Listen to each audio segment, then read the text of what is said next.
sábado, dia de lembrarmos que temos um Criador responsável por cada batida do nosso coração.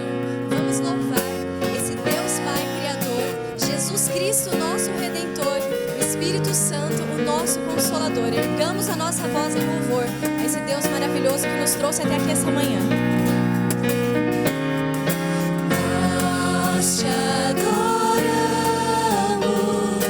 Deus infinito, e a teu Filho, o nosso Redentor. Deus Santo Espírito, nós exaltamos, é nosso guia e real Consolador. Nós te adoramos com nossa vida. Vem e concede a nós tua graça e paz também. Nossa esperança é ver-te em breve e te adorar, Senhor, pra sempre. Amém. Teus filhos congregados nesta manhã na tua presença, desejam agradecer-te, Senhor. Agradecer o dom da vida, o dom da saúde, o dom da paz e, sobretudo, o dom da esperança que em Cristo nos ofereces.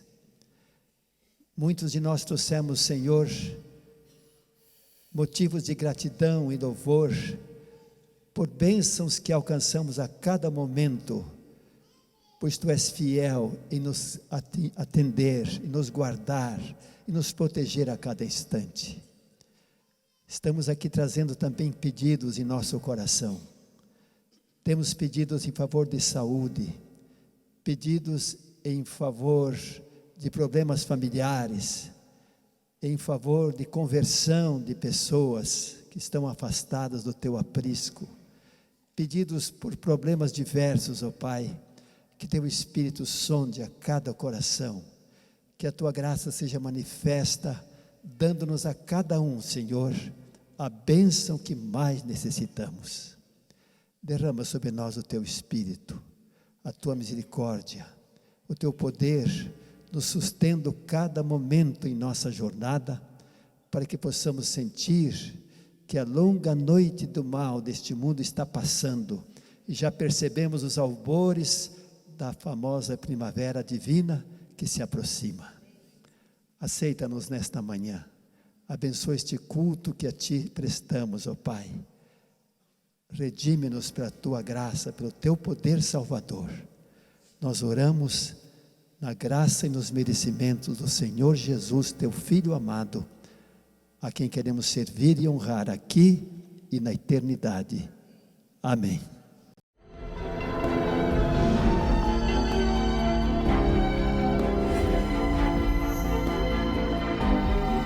Provai e vede.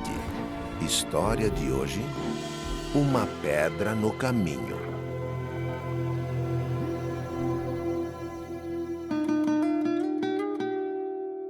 O meu sonho, desde que terminei o ensino médio, era cursar uma faculdade. Mas eu sabia que outros desafios viriam, pois o diretor da instituição não oferecia alternativas para os adventistas compensarem as faltas das sextas-feiras à noite. Quando as aulas começaram, uma vez por semana eu me dirigia até a sala da diretoria para justificar minhas ausências às aulas do sábado. Senhora Sandra, como vai? Tudo bom? Eu a chamei aqui para informá-la que nós não poderemos mais justificar suas ausências.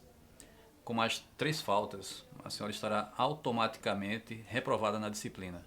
Eu espero que compreenda a nossa posição e que para o seu próprio bem frequenta as aulas regularmente. Mas eu tenho me esforçado tanto com essas aulas. Eu tenho sido uma boa aluna, eu tenho vindo todos os outros dias, inclusive nas matérias do sábado, eu tenho boas notas.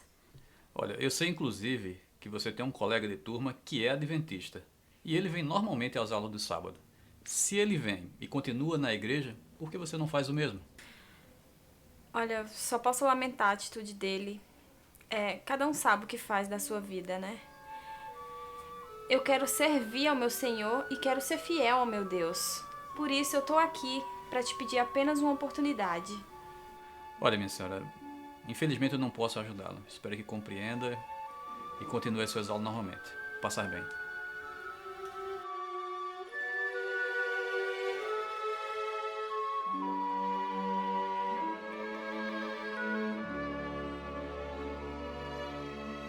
Chegando em casa, encontrei meu esposo e conversamos muito sobre o assunto.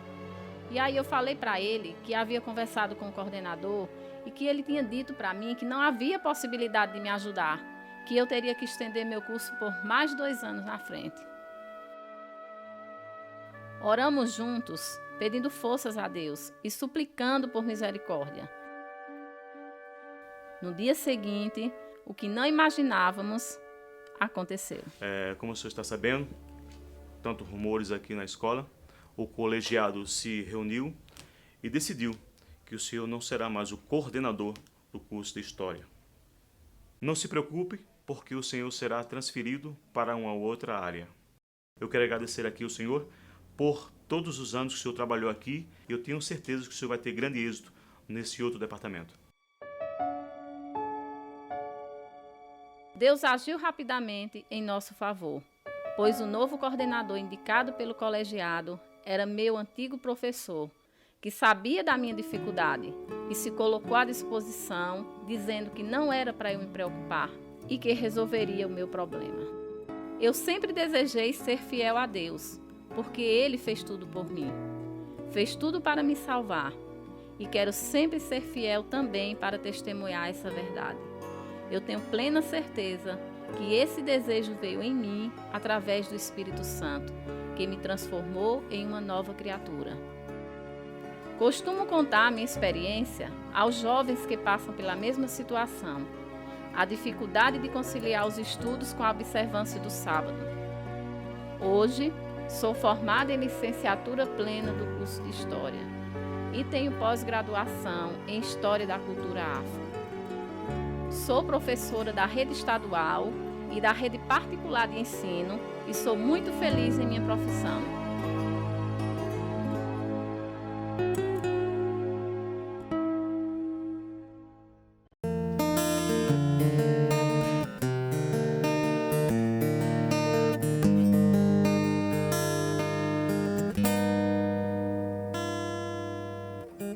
Pode ser que a canção seja triste e que o dia não seja o melhor, mas se o tempo passou e eu ainda não sei viver, e são muitos porquês, até tento entender, responder, mas o que vem de mim não sacia.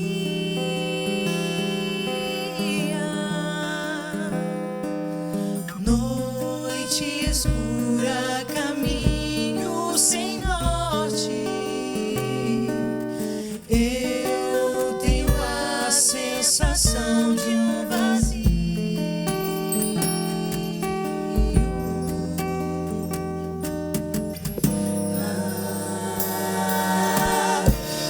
Amanhece, o sol me aquece e me sinto abraçado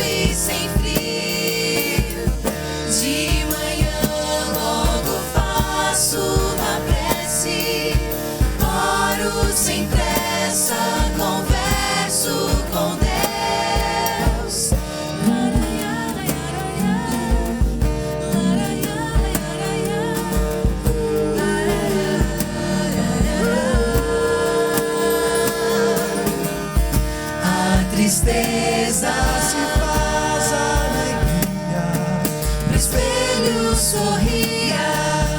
Novo amanhã, Novo amanhã, futuro não mais me preocupa. pois tem um Deus que conduz meu agir. Vou sem medo seguindo viver, em mim uma paz irradia.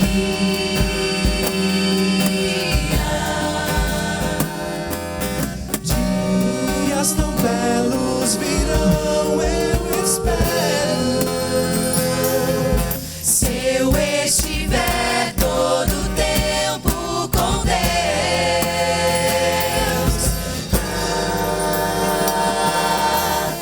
amanhece o sol e aquece, e me sinto abraçado e sem frio. De manhã logo faço uma prece, oro sem pressa, converso com Deus. Amanhece o sol me aquece, e me sinto abraçado e sem frio. De manhã logo faço uma prece, oro sem pressa, converso com Deus.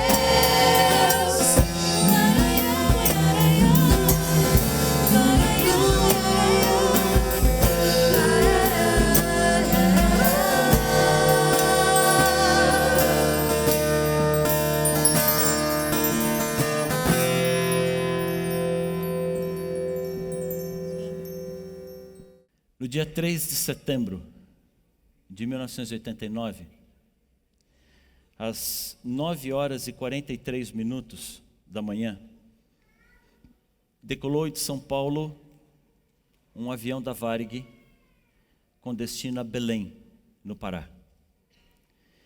Esse avião ele faria escalas em Uberaba, Uberlândia, Goiânia, Brasília, Imperatriz, Marabá e finalmente seguiria para Belém. A previsão é que o avião pousaria às 18 horas e 20 minutos em Belém daquela tarde de domingo. Mas o avião não pousou ali. Eu sei que nem sempre a gente gosta de ouvir falar de acidentes aéreos. Tem muita gente que tem medo de voar. Não tenha medo. O avião é um dos meios de transporte mais seguros que existem hoje. Por isso não fique preocupado, não tenha medo. Pelo contrário, precisamos olhar para estas coisas e tirar lições dela. E há algumas lições que eu e você precisamos tirar nesse momento de hoje. Então, coloca de novo a tela para mim, por favor. O avião, esse voo da Varig 254, ele partiu de São Paulo. Ele fez escala em Uberaba, Uberlândia, Goiânia, Brasília, Imperatriz e Marabá. Às 5 horas da tarde, 5 e pouquinho da tarde, ele decolou de Marabá para o último trecho da viagem, um voo de 50 minutos, mas não chegou em Belém. O que foi que aconteceu?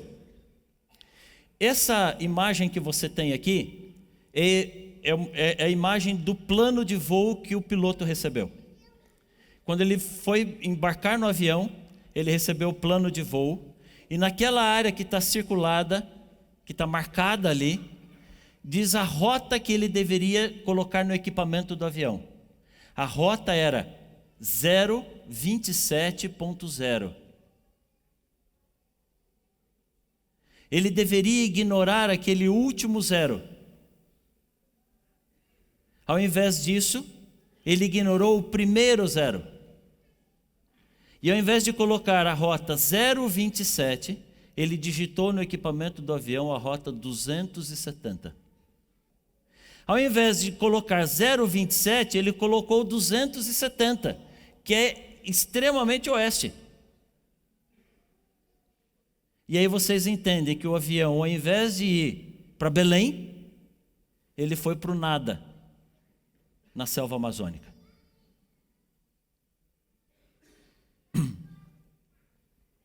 O que aconteceu naquele voo, aqui tem um mapa que dá mais ou menos a ideia do que aconteceu. Você vê a linha tracejada, que seria a rota para Belém. Ao invés disso, ele pegou o oeste, começou a mergulhar na selva amazônica. Com 35 minutos de voo, ele pediu autorização para a Torre de Belém, para o pouso. Belém autorizou o pouso. Ele começou a baixar a altitude do avião, se preparando para o pouso em Belém. Aquela altura, ele já deveria estar enxergando as luzes da cidade de Belém e as luzes do aeroporto, mas ele não estava enxergando nada. E o comandante Garcês, então, pergunta pelo rádio para Belém se eles estavam com problema de energia elétrica na cidade, se havia um blackout na cidade. E a torre disse, não, aqui está tudo funcionando normal. E ele falou, não, pensou com ele, como está funcionando normal se eu não estou enxergando absolutamente nada? Naquela hora ele entendeu que alguma coisa estava errada.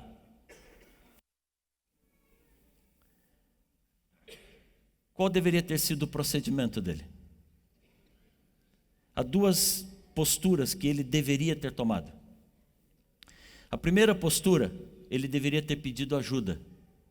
Belém, eu não estou enxergando vocês. Eu não sei o que está acontecendo. Naquela época, há mais de 20 anos atrás, não existiam os sistemas de radares que existem hoje. O próprio aeroporto de Belém não tinha um radar chamado varredura de aproximação. Hoje os sistemas são, muita coisa foi mudado justamente por aprender lições a partir daqui. Esse tipo de problema hoje, graças a Deus, não aconteceria, não se repetiria. Mas ele também não pediu ajuda. Naquela hora, o copiloto, Nilson Zilli, ele pegou o plano de aproximação do aeroporto, de approach do aeroporto, e percebeu que no plano de aproximação era pela rota 027. E ele olhou para o equipamento do avião com a rota 270 e ele mostrou, falou, comandante, está aqui o erro. Nós digitamos a rota errada. E ao perceber que havia sido digitada a rota errada, ao invés de pedir ajuda, o sinal que o comandante fez para o copiloto foi assim, ó. Shh. Tudo que falar é gravado. Ainda que ele não quisesse pedir ajuda, ele estava preocupado.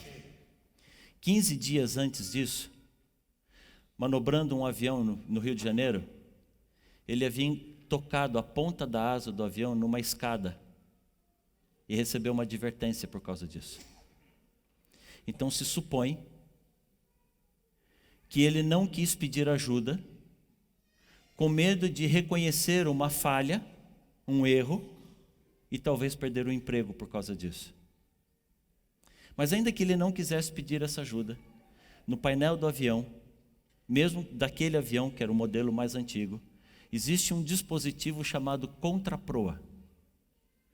Se você vai do ponto A para o ponto B, e o ponto B não está ali onde deveria estar, você aciona esse dispositivo contraproa, o avião sozinho, ele faz meia volta e retorna para o lugar de onde ele partiu. O ponto A continua lá.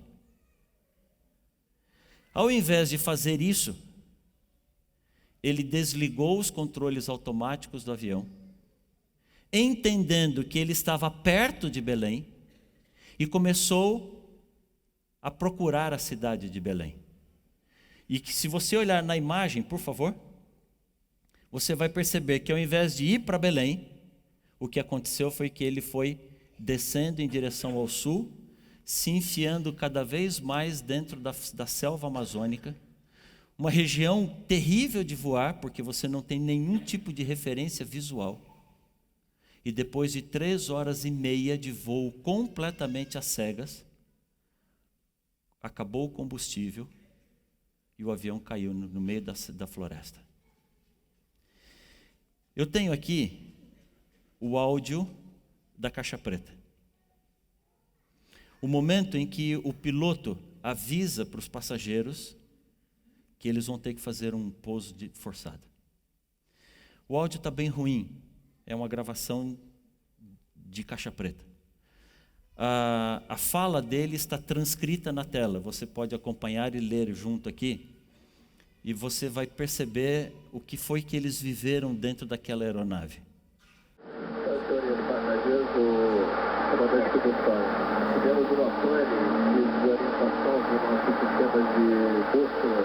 Estamos com o nosso combustível já no final, ainda com 15 minutos. A todos que mantenham a calma, porque uma situação como essa realmente foi difícil de acontecer. Estamos a todos com a esperança de que isso não passe de apenas um susto para todos nós. Muito obrigado e todos.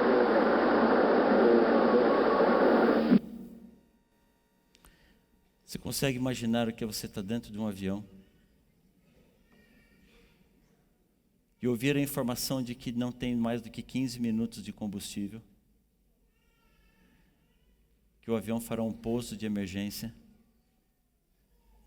e que a esperança é que todos tenham um bom final.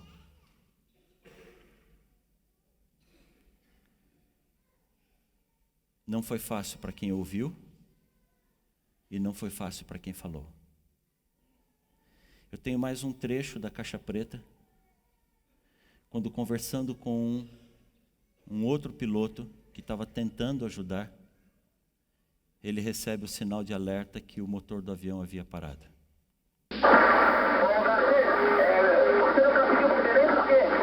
Não, porque não tinha indicação de Belém, a bússola estava com outra proa, a gente ficou andando entre Belém e Marabá e não conseguiu chegar a lugar nenhum. Agora está indo para Marabá e não tem mais combustível para ir para lugar nenhum, entendeu? Um acabou de parar, a gente vai ter que descer agora. Não vou poder falar mais, que a gente vai se preparar aqui para o pouso, ok? Atenção, tripulação, preparada para o pouso passado.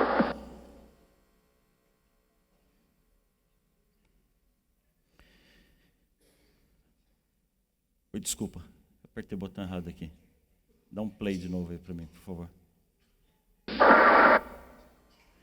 O que eu vou ler agora é uma transcrição de um trecho do laudo do Departamento de Aviação Civil, do DAC.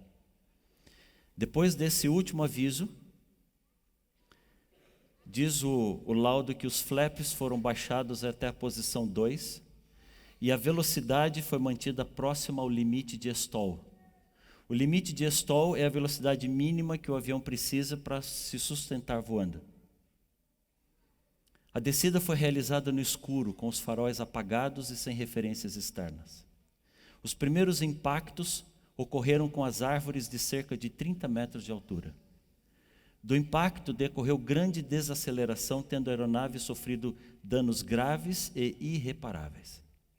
Dentre os 54 ocupantes, 12 faleceram, 17 ficaram gravemente feridos e 25 tiveram ferimentos leves. A aeronave foi encontrada a 1.100 quilômetros do destino pretendido, cerca de 44 horas após o acidente. Foi exatamente assim que o avião foi encontrado. As asas foram arrancadas, sobrou só o charuto, só o corpo do avião. Na parte interna do avião, uma cena de completa destruição.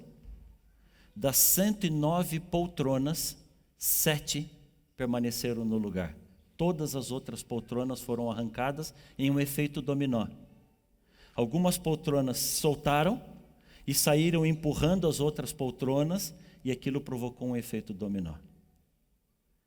Quando o avião parou, havia um amontoado de pessoas vivas, pessoas feridas, pessoas mortas, e tudo aquilo preso nas ferragens do avião.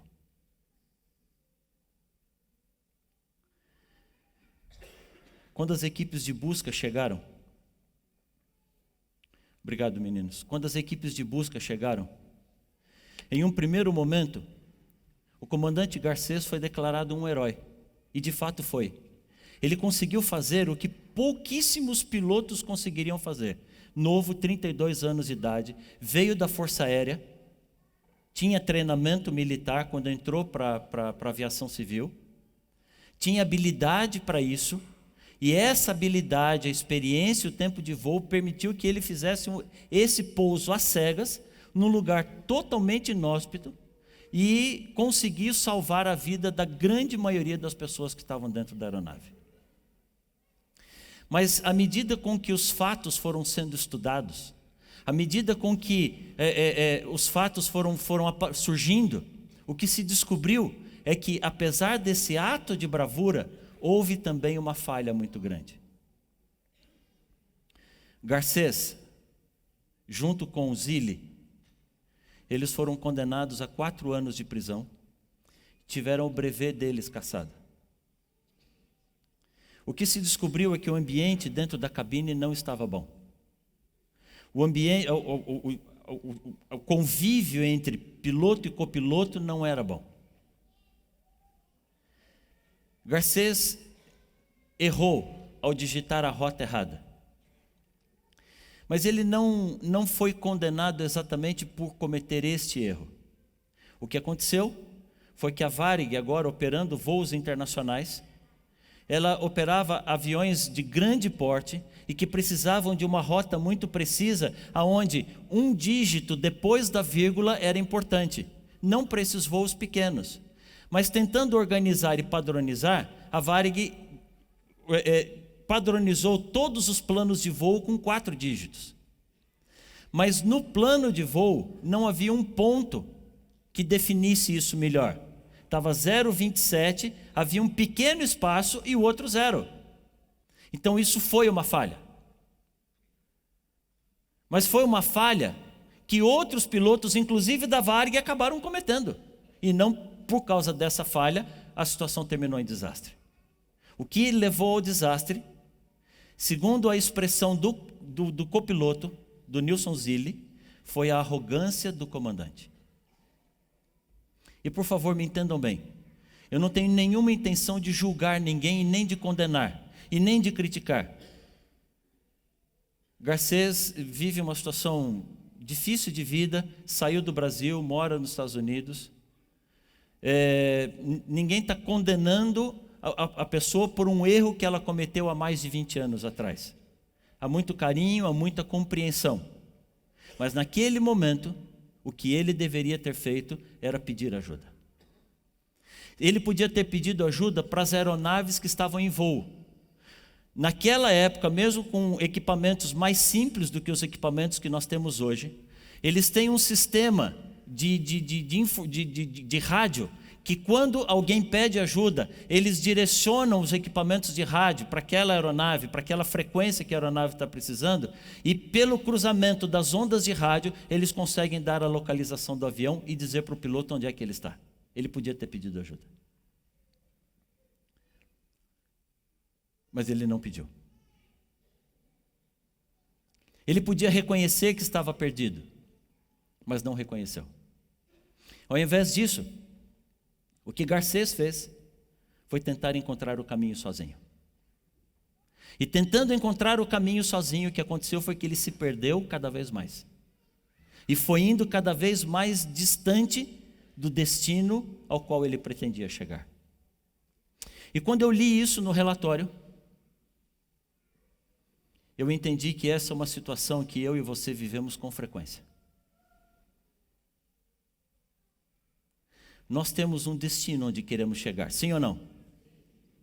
Qual é o seu destino? Aonde você quer chegar?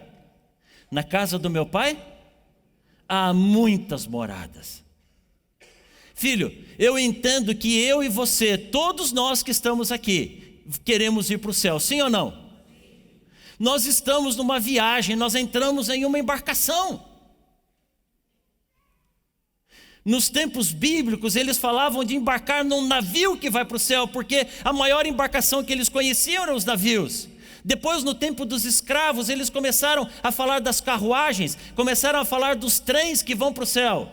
Hoje a gente olha para os aviões, não importa a embarcação, eu e você estamos de malas prontas e de viagem marcada rumo a Canaã celestial, amém? Mas, de vez em quando a gente erra o alvo. De vez em quando, indo para Canaã celestial, a gente começa a ver as luzes e sai do caminho. A gente começa a ver pessoas nos chamando a nossa atenção, e a gente começa a sair da rota. E sabe o que é que mais me chama a atenção? Pessoas nos avisam de que nós estamos fora da rota. E a frase que eu mais ouço: eu sei o que eu estou fazendo. Está tudo sob controle. A mulher está vendo que o marido está indo para o buraco, mas ele não dá o braço a torcer. Eu tenho controle, eu sei o que eu estou fazendo. A gente está vendo os filhos da gente destruindo a vida deles, com más amizades, com ambientes negativos. Não, está tudo certo. Filho, não existe nada pior para destruir a vida de alguém do que a arrogância, do que a autossuficiência. Deus nos chama o tempo todo. Deus nos alerta o tempo todo.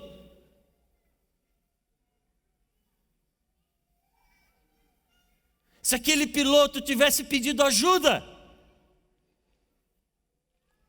se aquele marido tivesse pedido ajuda antes de trair a esposa,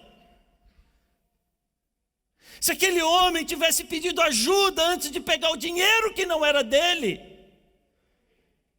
se aquela menina tivesse pedido ajuda antes de engravidar do namorado, meu Deus, quanto tempo eu e você vamos continuar nos acidentando pela nossa autossuficiência, pela nossa arrogância, pela nossa incapacidade de reconhecer de que não somos bons como a gente acha que é, e que se continuarmos assim, não vamos para lugar nenhum.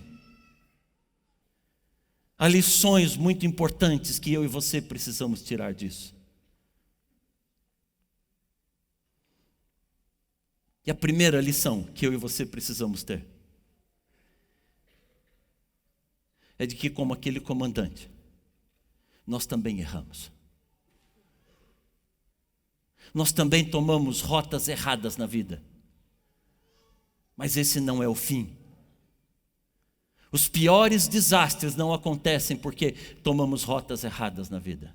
Os piores desastres acontecem porque nós não aceitamos ajuda.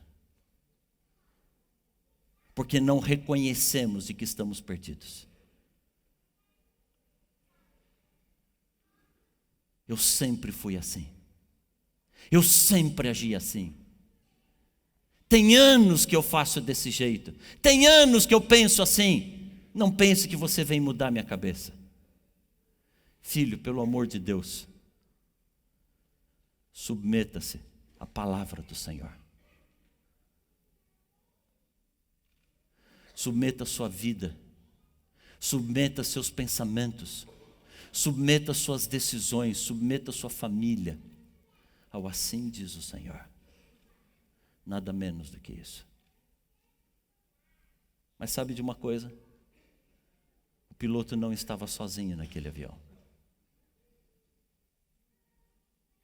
Havia alguém sentado ao lado dele.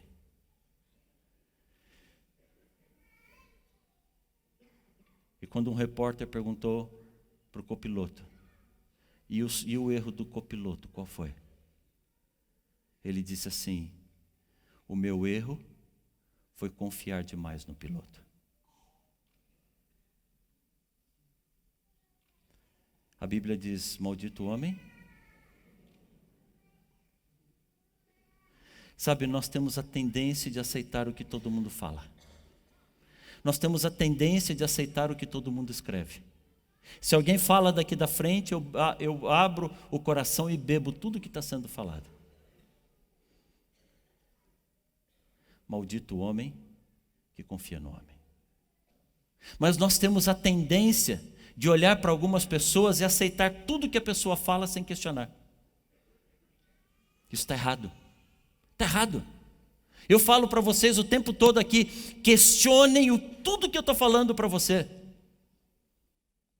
Parta do princípio que por eu ser humano, eu cometo falhas. Por mais que eu leia, por mais que eu estude, por mais que eu pesquise, eu erro, eu esqueço, eu inverto informações.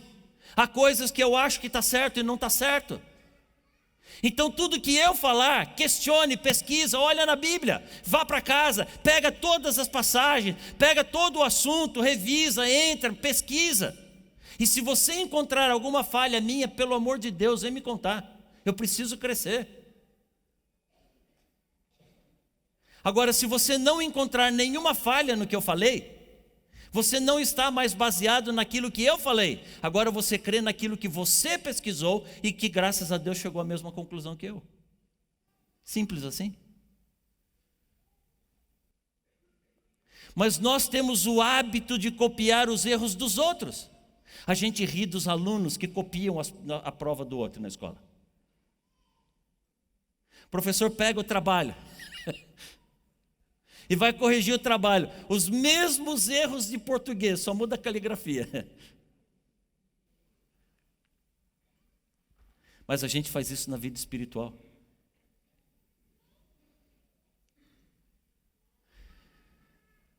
Quando entram a bordo, piloto e copiloto, cada um recebe o seu plano de voo. Piloto e copiloto, cada um tem o seu equipamento de voo. Qual é a função de cada um? Cada um senta, pega o seu plano de voo, olha para o seu equipamento e programa a rota do avião. Se as rotas estiverem diferentes, o avião não sai do lugar.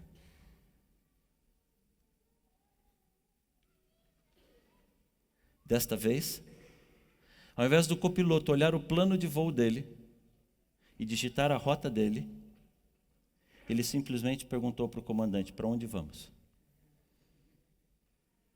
E copiou o erro no equipamento dele. Você entendeu agora o que eu estou dizendo?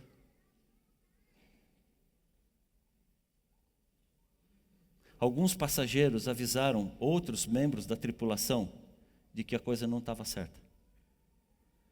E a resposta dos outros tripulantes do avião, dos comissários de bordo, é: fique tranquilo, está tudo bem, o piloto sabe o que faz. Amigos, só existe uma única fonte de água pura. Está aqui, ó. Qualquer coisa que não seja diretamente daqui já não é água pura. Já passou por um filtro. Já passou por um canal. Nós não podemos basear a nossa vida, a nossa fé, as nossas decisões nas palavras dos outros. As palavras dos outros podem nos ajudar, mas eu preciso beber direto.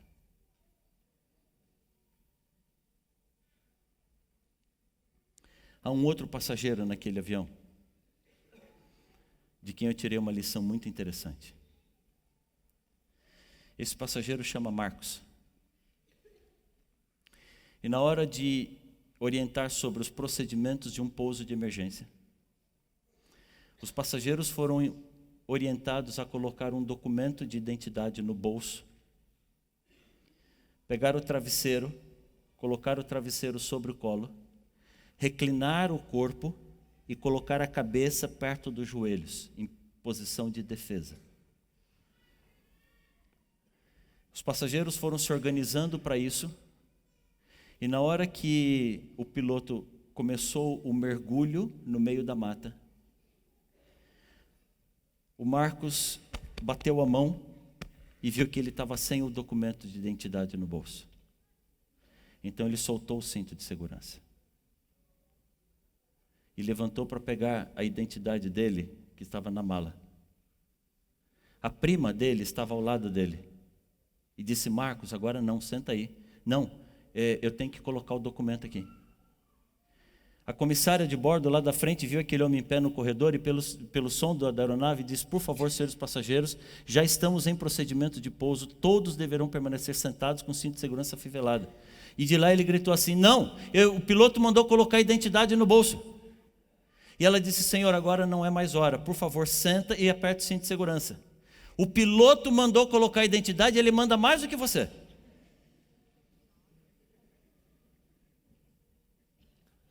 Na hora do impacto, ao invés de estar sentado com o cinto de segurança afivelado, Marcos estava em pé no corredor, completamente solto. Naquela desaceleração, pelo impacto com as árvores, Marcos foi arremessado pelo corredor. O crânio dele estourou a porta do piloto lá na frente.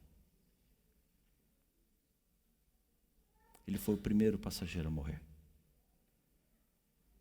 A prima dele sobreviveu. Sabe o que é que eu percebi? Que na nossa jornada para Canaã celestial, muitas vezes nós perdemos a salvação, não porque estamos fazendo coisas erradas. O que ele estava fazendo era certo, mas na hora errada. Não é só fazer a coisa certa, é fazer a coisa certa na hora certa. E há situações da vida em que eu vou ter que escolher entre duas coisas certas, entre o que é importante e entre o que é essencial. Ter o documento no bolso era importante, mas estar sentado com o cinto de segurança afivelado na hora do pouso era essencial. Isso teria salvado a vida dele. Fazer um passeio com a família, ir ao clube de domingo, ter um momento de lazer em casa com os filhos, tudo isso é bom, é maravilhoso, é importante. Mas orar, meditar na palavra do Senhor, ter tempo de comunhão com o Senhor é essencial. Eu não posso deixar coisas importantes tomarem o lugar das coisas essenciais. Elas vêm depois, se der tempo. E por fim, há um último passageiro que eu gostaria de mencionar para vocês. Um engenheiro chamado Epaminondas. Epaminondas fazia essa rota de Marabá para Belém com frequência. Ele conhecia a rota. Ele conhecia a paisagem, embora a selva amazônica seja muito igual. Ele conhecia as cachoeiras do caminho, o relevo. E assim que o avião decolou e começou a sua trajetória, ele olhou para baixo e viu que estava faltando cachoeira. Ele colocou a mão no bolso e tirou uma bússola, dessas bússolas pequenas, comuns, e falou: nós não estamos indo para Belém.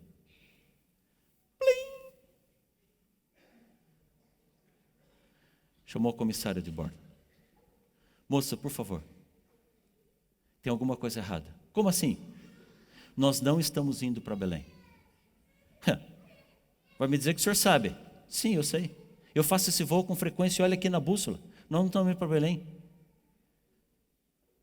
O senhor vai querer me dizer que com essa bússolazinha pequenininha, o senhor sabe mais do que o piloto com todo o equipamento que ele tem na cabine? Moço, o senhor está criando pânico à toa. Por favor, relaxa. O piloto sabe o que faz.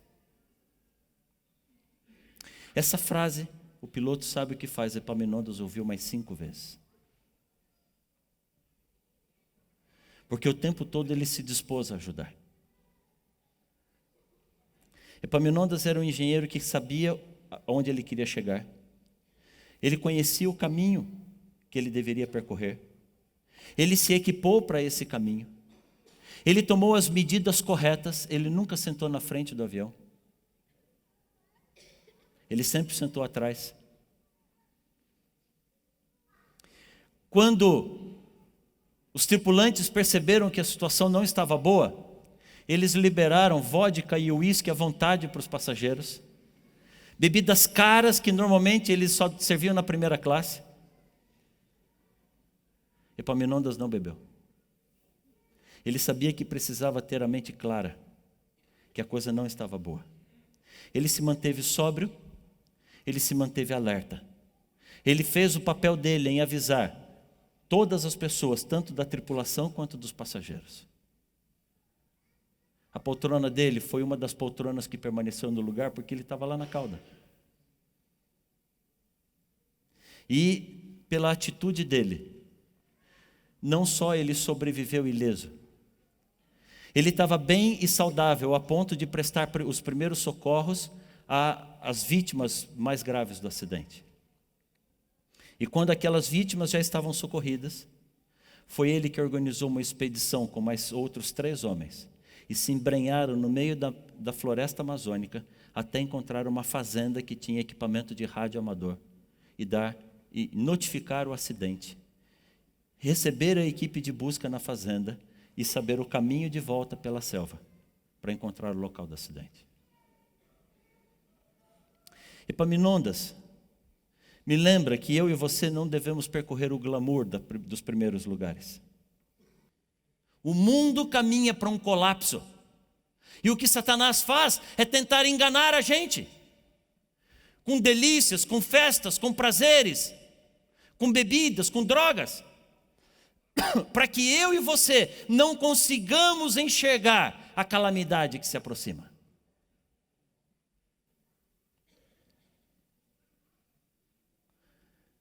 Não precisa de muita coisa. Epaminondas, com uma bússola pequenininha, ele sabia para onde devia ir. Nós temos uma bússola maravilhosa. E ela nos diz para onde devemos ir. E ele diz assim: não se turbe o vosso coração. Crede em Deus? Crede também em mim, porque na casa do meu pai há muitas moradas, e se não fosse assim, eu teria dito isso a vocês, mas vou preparar lugar, e quando eu for e vos preparar lugar, virei outra vez, e vos levarei para mim mesmo, para que onde eu estiver, estejais vós também. Filho, nós temos a nossa rota traçada, nós temos o nosso destino determinado, nós não podemos permitir que as coisas desviem a nossa atenção. E eu quero deixar com você 1 Tessalonicenses, capítulo 5, por favor.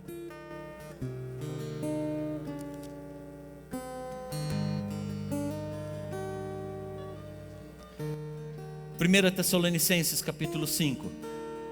Irmãos, quanto aos tempos e épocas, não precisamos escrevê-los. Vocês sabem perfeitamente que o dia do Senhor virá como ladrão à noite. Quando disserem paz e segurança, eis que virá repentina destruição. Verso 4. Mas vocês, irmãos, não estão nas trevas, para que esse dia surpreenda como ladrão. Vocês todos são filhos? Desculpa, não vi. Vocês todos são filhos da luz. Vocês são filhos do dia, nós não somos filhos da noite nem das trevas. Portanto, não durmamos como os demais, mas estejamos atentos, sejamos sóbrios, porque os que dormem, dormem de noite, os que se embriagam, embriagam de noite. Nós, porém, somos do dia. Sejamos sóbrios, vestindo a couraça da fé e do amor e o capacete da esperança e a salvação. Amigos, Deus está aqui hoje para abrir os nossos olhos, para nos deixar alertas, atentos, porque as coisas estão acontecendo. O dia do Senhor vem e vem logo, e esse será um dia de bênção e de alegria. Naquele lugar não haverá mais choro, nem pranto, nem luta, nem dor, porque todas estas coisas são passadas. Eu olho para esse dia, desesperadamente eu olho para esse dia. Estejamos sóbrios, estejamos em oração. Se meu povo, que se chama pelo meu nome, se ajoelhar e orar, eu vou sarar você. Vamos cantar essa música e vamos nos colocar nos braços do Senhor.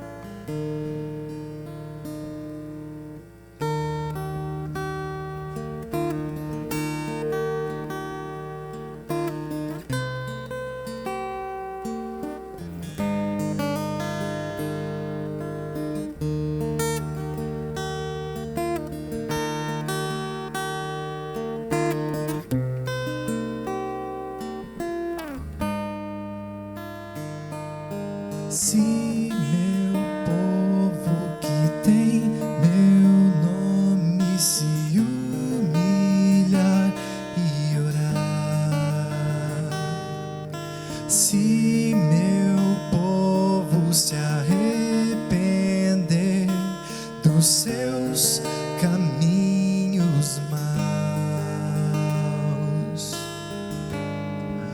Então os ouvirei e os perdoarei, sararei a terra e suas feridas. Eu me levantarei para os defender. Defenderei o povo que leva o meu nome. Então me lembrarei das minhas promessas. Ouvirei as preces e sararei a terra. Os erguerei de novo, ainda nesse tempo, como um só povo que pede por renovo.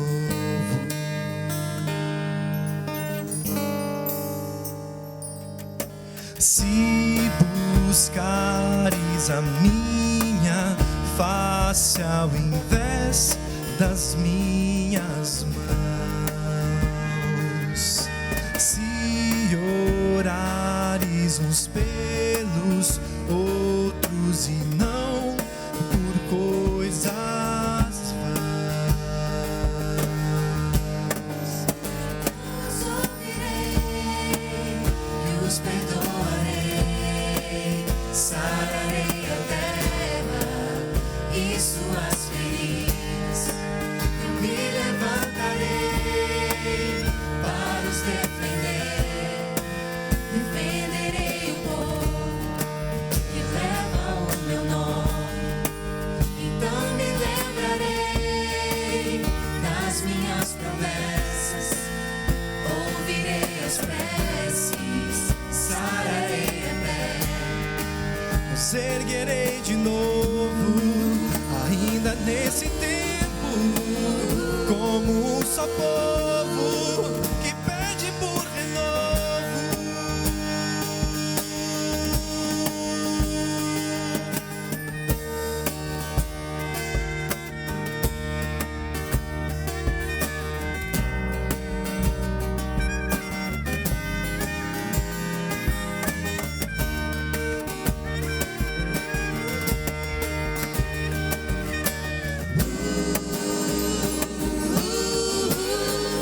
Então os ouvirei e os perdoarei, sararei a terra e suas feridas.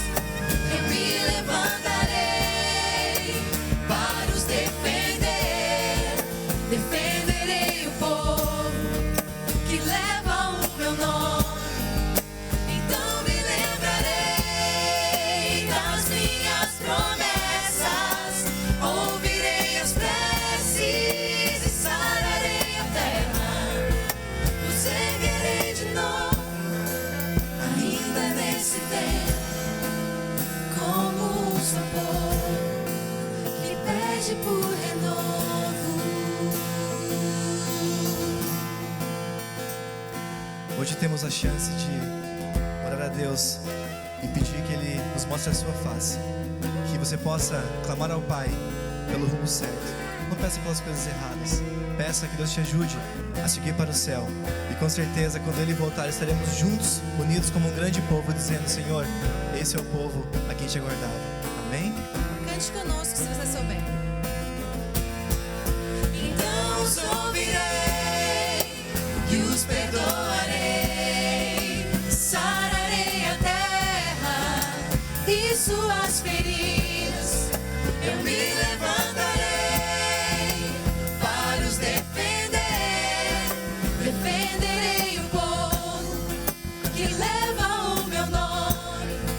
Então me lembrarei das minhas promessas. Ouvirei as preces e sararei a terra.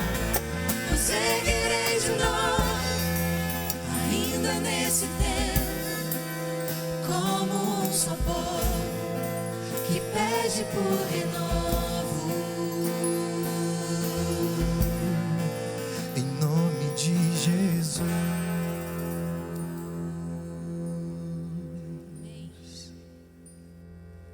Senhor, nós não sabemos para onde o Senhor vai.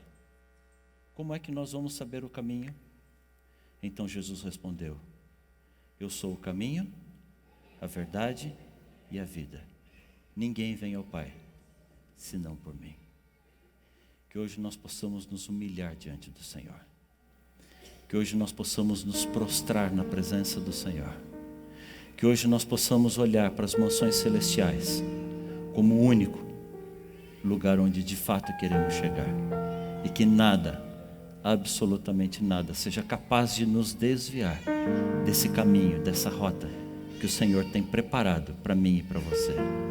Que Deus te abençoe. Senhor Deus, obrigado porque o Senhor nos chamou para esta viagem maravilhosa ao teu lado. O Senhor sabe que nem todas as coisas são flores em nossa vida. Há problemas, há fracassos, há desvios de rota, há acidentes graves que sofremos. Carregamos no corpo, carregamos na mente, carregamos na alma as marcas e as cicatrizes dessas batalhas. Mas o Senhor vem com um bálsamo maravilhoso curar as nossas feridas. O Senhor vem com teu Espírito limpar a nossa vida e nos dar um coração novo. Senhor, não importa os problemas que já aconteceram, o Senhor prometeu perdoar os nossos pecados. Por favor, Senhor, nós queremos confessar nossos pecados a Ti agora. E se há alguém aqui que não tem forças para se libertar dele, dê coragem para que essa pessoa possa buscar ajuda.